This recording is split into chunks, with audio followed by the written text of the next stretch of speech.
Batra Daf Kuf Ted Zayin Amud Aleph, 8 lines down. Amar Bi Yohanan Bi Shimon Rabbi Shimon Ben Yochai. Kol Shina B'nei Ben Yoshua doesn't have a son left behind, and I heard him Hakadosh Baruch Hu Malei Ala Bivra. Hashem must be angry at him. K'tiv Hachal Pasuk says Ba'abartem Et Nachnato. Uktiv another Pasuk says Yom Ivra Hayom Hahu. Same usage of the word Ivra. See true Hashem is angry. אשר לא, אין חליפות לעמו ולא יראו אלוקים. Rabbi Yochanan and Shimon ben Levi, Haramad Kol She'enu Maniach Ben is referring to that they don't fear God. Friends, someone does not have a son. The Haramad Kol She'enu Maniach Tamid. This is someone who passes away without having a student. Tzedem Rabbi Yochanan Damar Tamid. It makes sense that Rabbi Yochanan was the one who held Talmid, right? The student. Right? There was two opinions. One said son, one said Talmid. Maybe Rabbi Yochanan is the whole student. Why? Damar Rabbi Yochanan den garmed asira bir. Rabbi Yochanan used to carry the bone of his 10th son that passed away. All 10 of his sons passed away. And he used to show that bone or a tooth, to the person who was Menachem Avel to show them, like, don't worry, you'll get over it. Because look, he has the bone of his 10th child. So no doubt. Therefore, the fact that he's showing his son the bone, to the end of Rabbi Yochanan, it must be that Rabbi Yochanan would hold student is the one that Hashem is angry at if you don't leave behind, because otherwise, what if he held son, he wouldn't be showing off that his son passed away. When that's the case, does that mean Rabbi Yeshua ben Levi Amar Ben Rabbi Yeshua ben Levi holds the one that Hashem's angry if Hashem doesn't leave his son behind?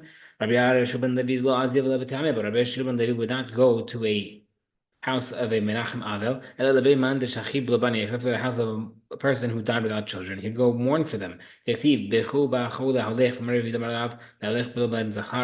ben Levi would only attend that house, a house of mourning, only if that person died without sons, because he held that person needs someone, and obviously he wouldn't go if that person was a Rasha.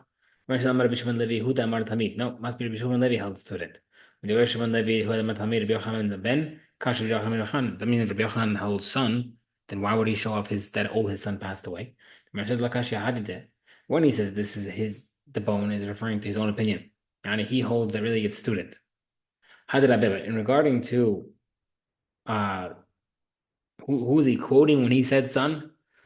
His rabbi, Rabbi Yochanan, did tell that his rabbi holds that Hashem's angry if someone doesn't have a son, but he held a student. Okay. Siman Hadad Ani Bachacham. Dara Shabi ben Has ben Hamad Tibul Pesugni Bahadad Shemab ben Israel Ki Shachar Darin Avota Vechi Med Yoav Bar Asar Saba. Mipnei Mab David Nemer Abo Shechiva Yoav Nemer Abo Mitav. Right? The pasuk says David returned with his father, Johnny passed away, and Yoav died. Why did it say returned to his father David and death by Yoav? David Sheniach ben Nemer Abo Shechiva. David, who had a son, mentioned that like he returned. It's a nicer language. Yoav Shloniach ben Nemer Abo Mitav. Yoav did not have a son. It said death. Yoav Miloniach ben Yoav didn't have a son. The pasuk says Mibnei Yoav Obadiah ben Yachiel. The children of Yoav had Obadiah, the son of Yachiel. ועכשיו אלא מסביר, תביא שהניח בן כמותו נאמרה בשכיב, ויואב שלא הניח בן כמותו נאמרה במיתה, David had tzaddik of a son, that's where it said return, the beautiful language. And Yoav, who did not have a son, tzaddik of a son, by him it said death. Poverty in a person's house, someone's poor, that hurts the household more than 50 plagues. Shneimar, Hanuni, Hanuni, atem re'ai ki yad Eloka nag'a bi. When talking about Yoav, they were saying how bad he had it. Yoav's friends told him, don't worry about all the things that you're going through, at least you're not poor. All right, so even though he had 50 plagues, at least he wasn't poor. Whoever has a sick person in his house, should go to a tzaddik and ask for mercy, and have them pray for mercy. Okay. Nice problem. The rule is whoever has first rights to inheritance, their children will also continue those rights, those first rights, and the father takes rights over everybody else. If the person Reuven died and his father's father and his father's brother are alive, uncle and grandfather. The example they give is Ishmael and Abraham, which is uncle and grandfather, in the possessions of Esau. Who goes first? Bring a proof from our Mishnah. The father goes right in front of everybody. He didn't answer it because he wasn't paying attention. He was busy with something else. Has a question though.